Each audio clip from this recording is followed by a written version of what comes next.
Welcome to Backbone Unlimited. My name is Matt Hartsky. In this episode, we're talking about one of the biggest and most misunderstood forces that influence elk behavior in October, and that's weather fronts. October sits in that strange middle ground between seasons. One day it feels like summer, the next it's snowing sideways. Those shifts don't just affect hunters, they completely change how elk move, feed, and bed. When you understand how weather fronts shape those behaviors, you stop guessing where elk might be and start predicting where they'll go next. Every front that sweeps through the mountains, whether it's a drop in temperature, a shift in barometric pressure, or a hard wind rolling down the divide, triggers a pattern of movement. Sometimes it makes bulls feed longer, sometimes it pins them tight to cover, and sometimes it resets the entire mountain overnight.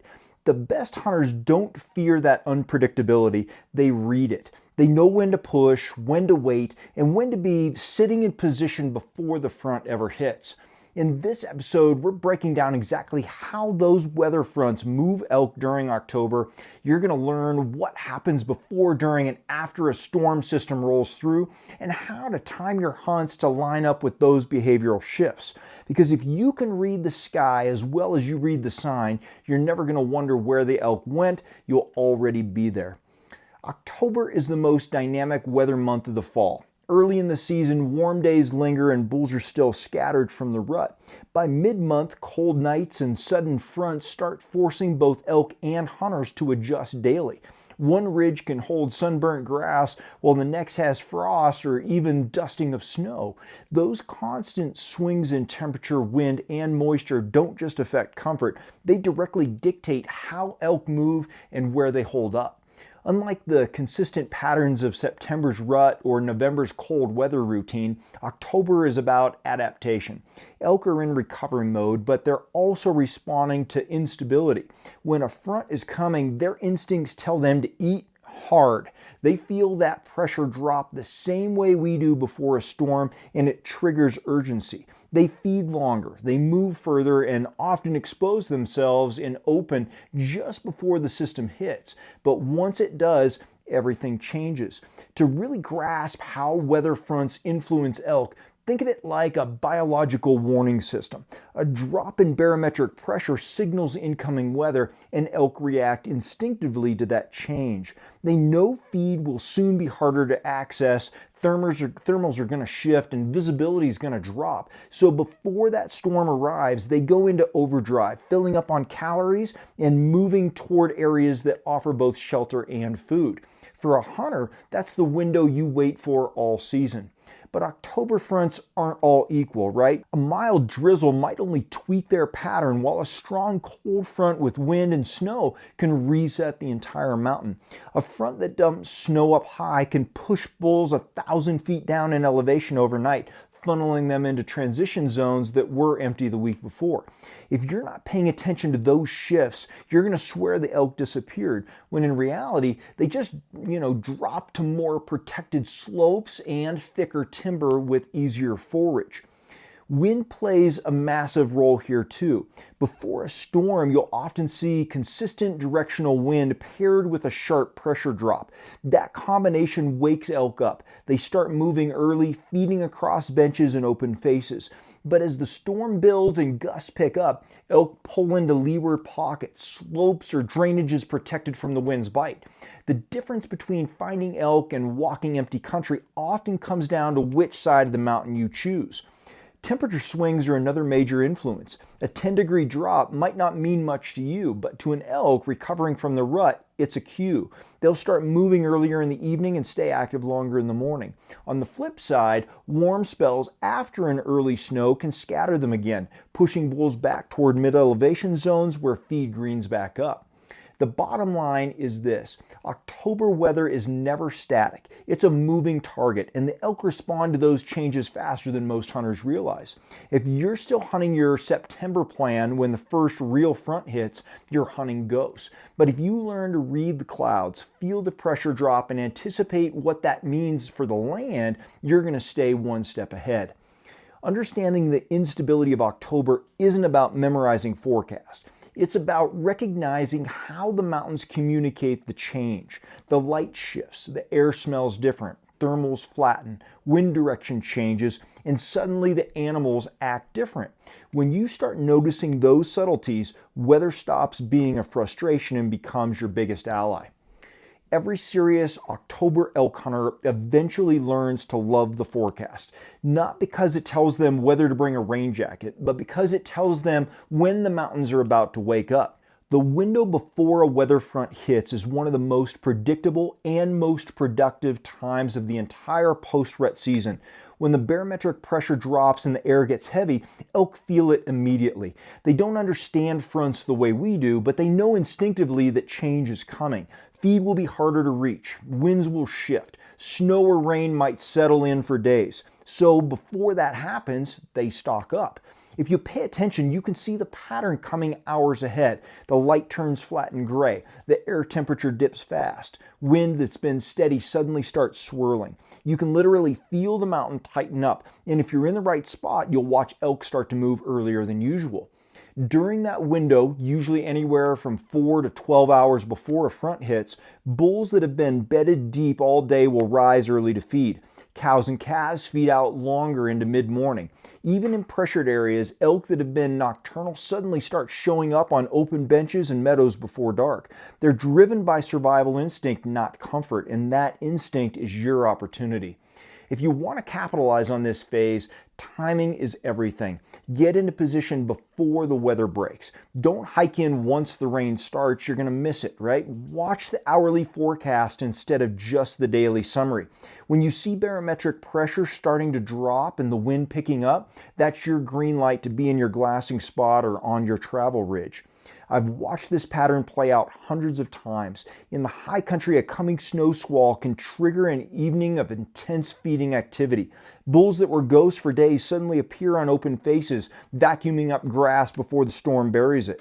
Down lower, that same pressure drop might cause herds to move off ridgelines and into sheltered drainages with mixed feed and protection. Every zone reacts differently, but the principle stays the same. Before the front, elk move more and feed harder. These pre-front windows are also when you're going to catch bulls making small relocations between bedding zones. After the rut, they're solitary or in loose bachelor groups, so their patterns are deliberate. If you see a bull on his feet 2 hours before dusk, don't assume he's moving far. He's probably shifting to a more secure pocket with a mix of grass, browse, and broken cover that'll serve him through the storm. Mark that spot because when the weather clears, he'll still be close. From a hunting perspective, pre-front conditions are perfect for ambush setups and observation. The air is cool and damp, helping you stay scent safe. The soft light makes spotting movement easier. Thermals are less aggressive and sound travels differently. You can move quieter, glass longer, and cover country more efficiently.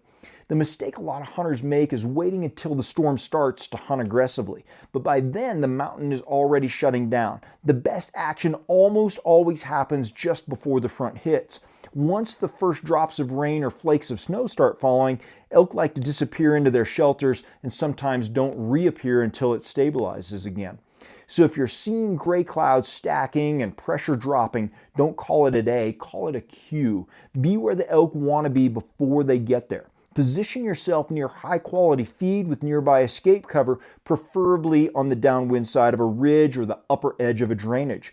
And if you see bulls feeding on their feet hours earlier than usual, don't wait. That's your moment to make a play before the door closes. Elk may be more unpredictable, most of October, but pre-front behavior isn't. It's one of the few patterns you can count on every year. When you start aligning your hunts with that rhythm, reading the barometer instead of the calendar, you're going to stop hunting luck and start hunting because of cause and effect. When the front finally hits, the mountain changes instantly. The wind howls across ridgelines and thermals collapse. Visibility drops to almost nothing. This is when a lot of hunters throw in the towel. They hunker down in camp, scroll the forecast, and wait for blue skies. But if you understand what elk do during the storm, you can use that quiet window to your advantage. When a weather front moves in, elk shut down. They don't vanish, they just stop moving a lot. Their priorities shift from feeding to conserving energy and staying safe. They'll hole up in thick cover, usually on the leeward leeward side of the mountain where wind is blocked and precipitation is lighter perhaps. North and east facing slopes are common choices during a snowstorm, especially those with mature timber or dense regrowth that provides overhead protection. Bulls in particular will bed tight in those areas and ride out the storm for as long as it lasts. You'll often find them in small benches just below the ridgeline, close enough to see danger but sheltered from the brunt of the wind. They're not moving, they're not feeding much, and they're not vocal. This is the lull between movements, and if you don't know better, it can make the mountains feel empty. But storms don't last forever, and the way elk use these downtimes can tell you exactly where to look when it breaks. Bulls choose bedding sites that offer three things: cover, visibility, and quick access to food once the front passes. Those protected timber pockets with grassy openings nearby, especially just off the crest of a ridge or tucked against small north slope benches, are gold. Elk ride out the storm there, and they'll feed right back into those openings the moment the weather clears. During this quiet phase, movement is usually minimal, but it's not zero. Cows and calves may still shift slightly between pockets of cover, especially if snow depth or wind direction changes. Bulls, being heavier and less pressured by calorie demands than the herds, tend to stay put longer. The trick for hunters is knowing when observation is smarter than action.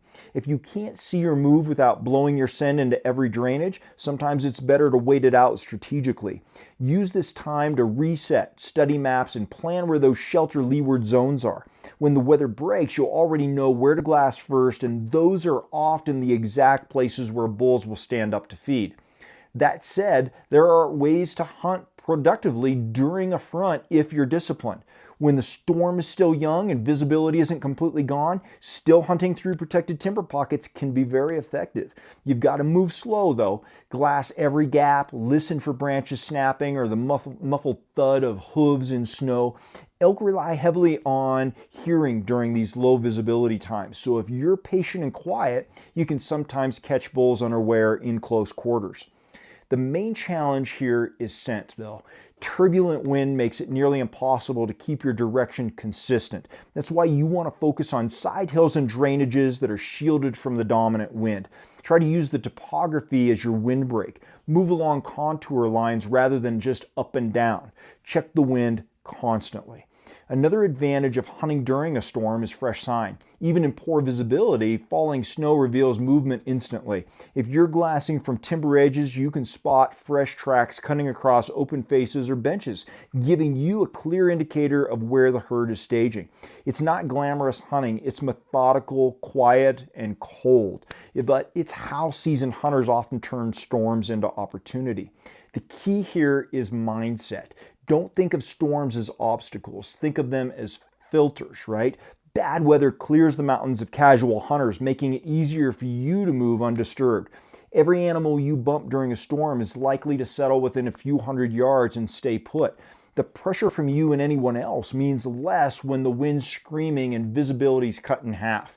Elk know you're not following close behind, and they'll bed more quickly. So while most hunters are drying gear and waiting for blue skies, remember this: storms don't stop elk, they just reshape their habits. And when the mountain goes quiet, the hunters who stay sharp, patient, and strategic are the ones who'll be in perfect position when the clouds break. When a front finally blows through, everything about the mountain feels new. The air smells sharp and clean, the light cuts deeper, and the silence breaks as life starts moving again. This is when October hunting truly comes alive. Right after a storm, elk don't ease back into normal routines, they surge. They've been bedded for hours or sometimes even days, conserving energy and waiting for stability. The second the pressure starts to rise and the wind settles, their instincts shift from survival back to recovery. That means one thing: food. Elk are grazing animals first, and after a storm, their focus returns immediately to calories. Whether it's fresh snow uncovering new green shoots or frost-hardened grasses along the lower benches, they'll move more quickly toward the feed. You'll often find them on south-facing slopes that warm up first, those patches of open grass that melt faster and hold residual nutrition. Those become magnets within hours of a front passing. This post-front window is one of the most predictable opportunities in October. It's when elk are at their most visible, most vocal between the herds, light talking amongst the animals, and most vulnerable to smart hunters, but only for a short time. Within 12 to 24 hours, pressure returns, temperatures stabilize, and they slip back into caution. The key here is timing, getting in early while other hunters are still waiting for the mud to dry or the clouds to clear. Reading the terrain immediately after a front is like reading a fresh journal entry. Every hoof print is going to tell you a story. Tracks in new snow or damp ground reveal direction, pace, and purpose. Tight, deliberate lines often mean animals were feeding. Long, direct trails usually mark relocation. If you're on fresh tracks, don't just follow blindly, but use elevation to stay above and observe where they lead. Elk will often travel through the same sheltered routes they used during the storm, but linger longer in open feeding zones after it clears. Temperature and sunlight also dictate how fast they move back up in elevation. A weak front that drops only a light snow might push them down a few hundred feet, but a major system can hold them low for days. When the sun comes out, they'll feed along those lower bands before working their way back up. That's your window to intercept them along mid-elevation ridges or transitional drainages connecting feed to cover. Wind behavior also stabilizes after a front, and this is when thermals start behaving predictably again. Mornings bring cool, sinking air, but as the day warms, uphill flows return to consistency. This is critical for planning your stalks, right? If you've located fresh sign in the morning, you've got to use those first stable thermals to approach from below before the midday warming scent starts to bring those thermals uphill.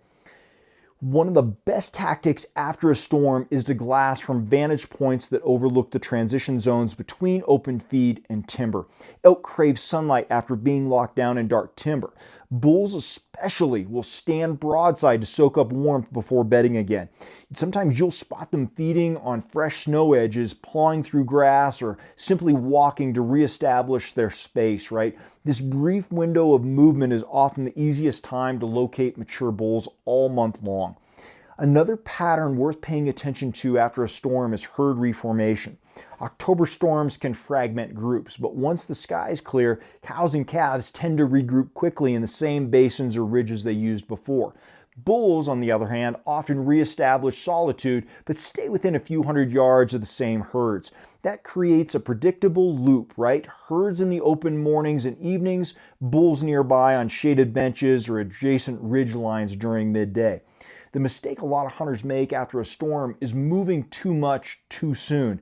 The animals will tell you where they're going. You just need to slow down enough to read it. Fresh tracks in melting snow, disturbed patches of frost, or steaming poop on a wind-sheltered bench all point to activity within hours. If you start hiking hard, a lot of times you'll walk right through the country they're about to use. So it's better to let the elk come to you. When you get a major front that resets the mountain, try to plan your hunt around the cycle that follows. It usually unfolds in 3 stages: feed, rest, and relocate. First, they're going to feed aggressively for 24 hours after the storm. Then they're going to rest in deeper cover for a day or so. Finally, as temperatures level and human pressure returns, they'll begin shifting again to their pre-front patterns. If you know which stage you're hunting, your setup and expectations will always match the reality. The beauty of post-front hunting is that it gives you a clean slate. The sign is fresh, pressure is low, and movement patterns are clear. You can literally see the story of the storm written in the snow. For the hunters who's patient enough to read it, that's not chaos, it's clarity. Once you start viewing October through the lens of weather cycles, everything about elk behavior starts to make more sense. What feels random to a lot of hunters becomes predictable. You stop wondering why one basin is suddenly empty and another lights up with activity. You realize it's not luck, it's timing. Elk are survivalists, built on rhythm. They eat, bed, and move in direct response to the conditions around them. And in October, no single factor shapes that rhythm more than the sequence of weather fronts. Every system follows a pattern: pressure drop, storm event, recovery. Once you learn how to read those stages, you'll always know where to start looking. Before the front, elk move and feed aggressively. During the front, they hole up and conserve. After the front, they feed again and reset their range. That cycle might play out several times throughout the month. If you align your hunting windows with those three phases, especially the 24 hours before and after a system, you're going to stack your odds higher than at any other time of the year. The trick here is combining weather awareness with terrain knowledge. Barometric pressure alone doesn't kill elk, right? Knowing how that pressure interacts with the country you're hunting does. For example, when a front is building and the wind picks up, focus on the windward edge of mid-elevation slopes, those benches where elk feed heavily before moving into cover. When the storm hits, shift your attention to the leeward pockets and timber draws that offer protection. Then, as the weather clears, glass the transition zones and open faces that thaw first. That simple rhythm, feed, shelter, and feed again, is the heartbeat of October movement. Timing your hunt around those cycles also helps you manage your own energy. You don't have to grind from dawn to dark every day to be effective. Some of the best success comes from knowing when not to hunt. On days when the storm is at its peak, sit back, scout, and watch. When you feel that calm returning, the first rays of sunlight after a gray sky or a sudden warp in the air, get ready. That's when elk stretch, feed, and give you visibility again. Wind behavior is another major cue to pay attention to. Early in a front, swirling winds make it tough to hunt. But after the system stabilizes, thermals return to predictability. Morning air sinks, afternoons rise, and elk respond in kind. They'll start bedding in their usual spots again, giving you the chance to anticipate their travel routes. If you're hunting elevated ridges or drainages, plan your setups around those consistent flows instead of fighting the chaos of mid-front gusts. The best hunters also use fronts as scouting tools.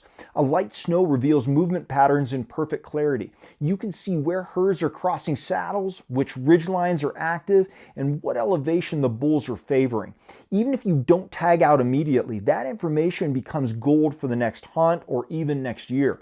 October isn't about chasing chaos, it's about learning from it. And here's the bigger picture. Weather doesn't just move elk, it exposes discipline. Every storm tests your patience, your preparation, and your understanding of the mountains. The hunters who bail when the clouds build never see how predictable elk behavior becomes on the other side.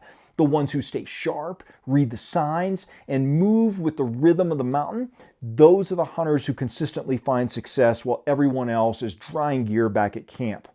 If you can train yourself to look at the sky and immediately start building a plan to connect temperature drops, wind direction, and pressure changes to terrain features, you'll never be caught off guard again. You'll move with purpose, set up in the right places, and turn weather into your strongest ally.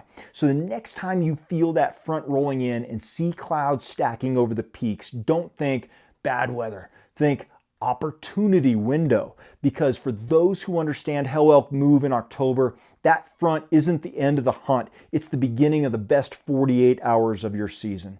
If you're serious about taking this kind of knowledge deeper, that's exactly why I built Team Backbone. It's more than just a membership. It's a way to sharpen your edge with exclusive tools, strategies, and a tribe of hunters who refuse to quit. Inside, you're going to get 20% off site-wide on all Backbone Unlimited gear, a member-only t-shirt shipped to your door every month, not available anywhere else, full access to the digital content vault, guides, checklists, fitness programming, backcountry strategies, and mindset training, a private Facebook group with direct access to me, and a community of driven hunters who live relentless.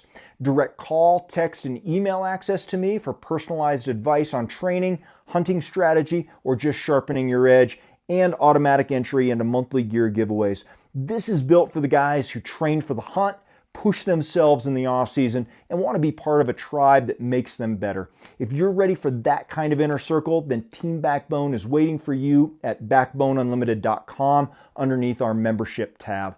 Thanks for being here. Until next time, train harder, hunt smarter, and never settle.